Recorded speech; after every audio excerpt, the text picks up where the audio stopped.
markets. But are we headed for a September slide? Our next guest, so he's Keenan Hauke. He's CEO of Samex Capital Advisors. He joins us now. Keenan, why do you think there's going to be a September slide? Well, let me back up just 1 minute, Linda, and hello, Adam, to you. I'm not so sure there is going to be a September slide. As a matter of fact, we've been saying for the last couple of weeks, if we see a traditional weakness that sometimes creeps into the market during August, September, and October, and we know traditionally those are the weakest periods of time, that weakness should be used to either pull or add to long equity positions looking for a rally to the end of the year. I'm not one who thinks absolutely certain that we're going to see a 10, 20, 30% pullback coming up over the next 8 weeks. There must have been some miscommunication there. Well, there's some people who are predicting you might see S&P really score very high here, definitely 1050, that we're going to see the Dow Jones Industrial Average approach 1,000 by the end of the year. Are you starting to side with those folks who think that really we are headed for a continued bull market?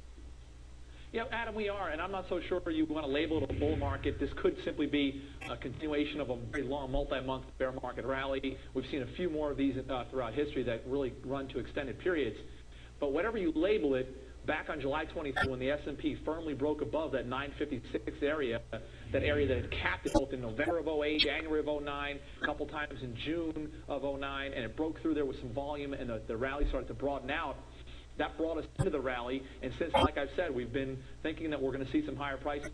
At any time, the market is very extended right now on a short-term basis. At any time, we could see a 5, 6, or a 7% pullback, and it could start in 5 minutes. It may not begin for several days or several weeks. But if we see a pullback of that nature, we have felt since July 23rd that investors should use that opportunity to either begin or add to long positions, looking for further strength in the end of the year. And like you said, Dow 10,000, S&P 1050 or 1100, those kind of numbers could come strongly into play. My interpretation, looking at the most recent economic numbers, recession in June, I wasn't worried about how robust the recovery is going to be. How do you think people position on the recovery trade? Is it priced into the market, or are there still a lot of doubters who have to come in to buy equities on a reality of an economic recovery?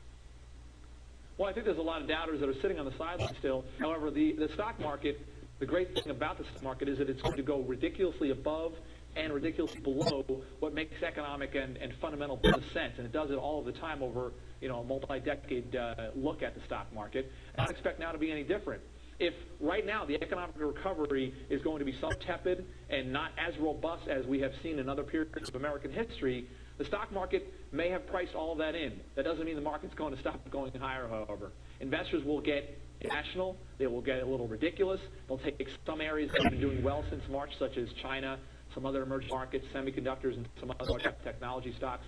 They'll take them above where they should be valued, and that's why you get bear markets and pullbacks. What do you look to lead the way here, Keenan, throughout the remainder of this year and even into 2010? Well, certainly for the remainder of this year, the same things that have done well since the beginning of March of 2009. And again, those are some emerging markets. What's interesting this time, as opposed to 2003 to 07, is it's not every emerging market. Right. You have to be a little more selective right now, but we like Brazil, we like China still, and also, domestically speaking, we have a lot of large cap technology areas. Look at Intel, how it broke out about a little less than a month ago, set the strong tone of the semis, which have been doing well since March. So we like those areas, and on pullbacks, we would add to those positions for into the end of the year, and we'll see about 2010. Keenan, thank you so much for joining us on this Friday afternoon. We really appreciate it, sir.